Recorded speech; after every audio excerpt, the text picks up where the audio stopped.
Welcome to this video where I'm going to show you how to tank a frog. Now, here I am in King's Forest, and you can see behind me over there hiding in the weeds is a frog. So let's not disturb him yet, because I don't want to get ahead of myself here. So why would you want to take a frog? Because, well, I mean, we've had frogs in the game for a long time. They've been running around the swamps, and we've had mass frog for a while. But now that we have alchemists running around all over the place, I mean, the frogs are really gone wild. And if we don't do something about this, they're going to get out of control. Which reminds me, I've been wanting to check the frog population here in Forgotten Realms. You know, frog populations are actually an indication of the health of an ecosystem. So I want to put together a frog counting expedition. So if you want to be part of that, make sure you contact me. I think I'm going to maybe try to get that together this weekend. I think it's just going to confirm my findings, or my suspicion that the frogs are really getting out of hand, and we have to do something about this. Now, I'm just in King's Forest here, so this is not like a Reaper frog or anything like that. I'm only level 27, so it's probably going to be tough enough as it is. But if I was in a Reaper dungeon, I'd want to be level 30. Have all my Sharn gear on, and max intimidate everything. And by the way, I do have a video. It talks about how you can get like 150 plus intimidate. You're going to need a high intimidate for frogs. There's no doubt about that. So if you're not familiar with your high intimidate, gear, your necklace of glib tongue from the Mimic event. The Mimic event is going on right now, so make sure you pick that up. You can get your Circle of Malevolence from the Mark of Death raid.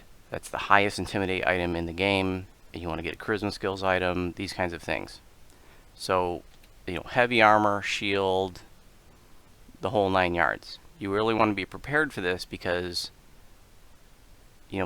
like I said, these frogs are really taking over. So we're going to approach them slowly.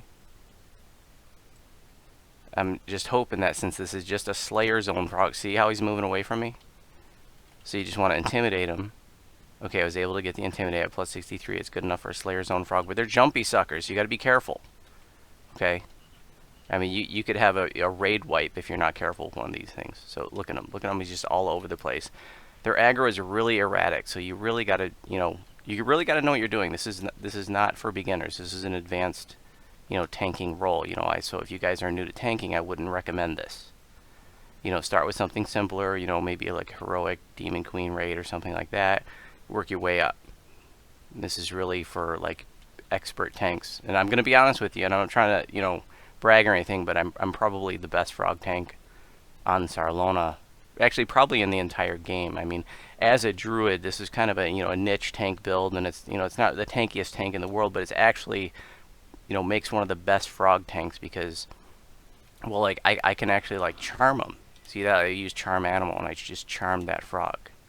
Okay, and that's going to make tanking him a lot easier because he's not going to be so jumpy, right? See, and I can swing my weapon. I won't accidentally kill him or anything like that. Like, he's just going to sit there, right? And then your raid group can do what they got to do. So, like I said, make sure you have your intimidate gear. Make sure you're totally prepared for this because these frogs are out of control. Also want to wish you guys a very happy April Fool's Day. Thank you for all the support on YouTube, on Twitch, and I look forward to sharing more videos with you soon.